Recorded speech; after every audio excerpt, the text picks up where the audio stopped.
Could a tiny hole in a tree really unalive a man?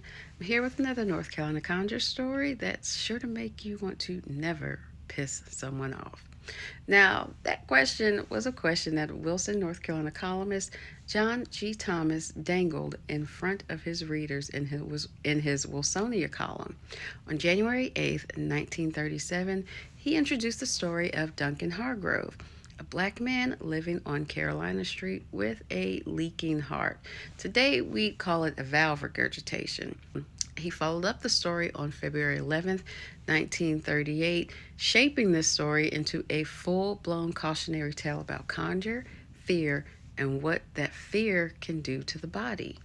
Here's how Thomas told it. After a quarrel, a so called friend, someone who knew about Duncan's heart trouble, took a gimlet, which is a small little hand drill, and walked to a maple tree in Duncan's front yard. He bored a hole in the trunk and he basically told Duncan point blank, I'm placing the conjure on you. You will live until the bark of that maple grows over this hole. So month by month, your heart will get worse. When that hole closes with bark, you will unalive. That wasn't just, a kind of hidden riddled curse. That was literally a countdown for Duncan. Neighbors say they pass by Duncan's place and see him on the porch. Good weather, bad weather, his eyes were locked on that tree, just watching the bark creep over it like the clock of a hand. Fear made him so stuck, but it also at one point got him moving closer to the time he unalive. Reports said he went to Georgia, Florida, paying conjure doctors to reconjure him, to turn back that hand that was laid on him so that he could have a long, full life. But nothing took. The hole kept closing. Now, Thomas does go into kind of this armchair anthropology of the racial language of the era. He talks about black folks in Wilson carrying charms, little wrapped packets of bones or roots sewn into cloth. He claims to have seen police search them and find those packets. He paints a picture of a place where conjure and everyday life overlap, lucky hands and pockets, prayers mixed with herbs, and a hard line between folks who believe and those who scoff at it.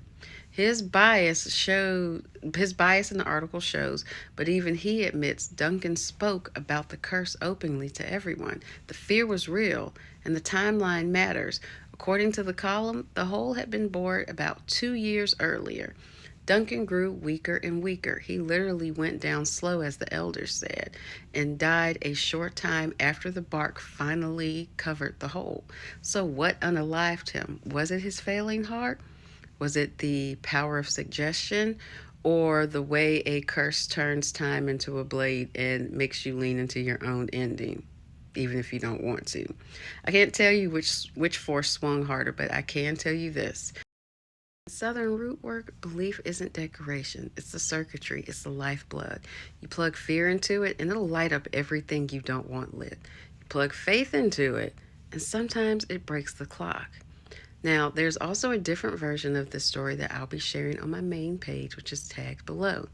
And if you want more verified conjure cases pulled straight from the archives, keep watching.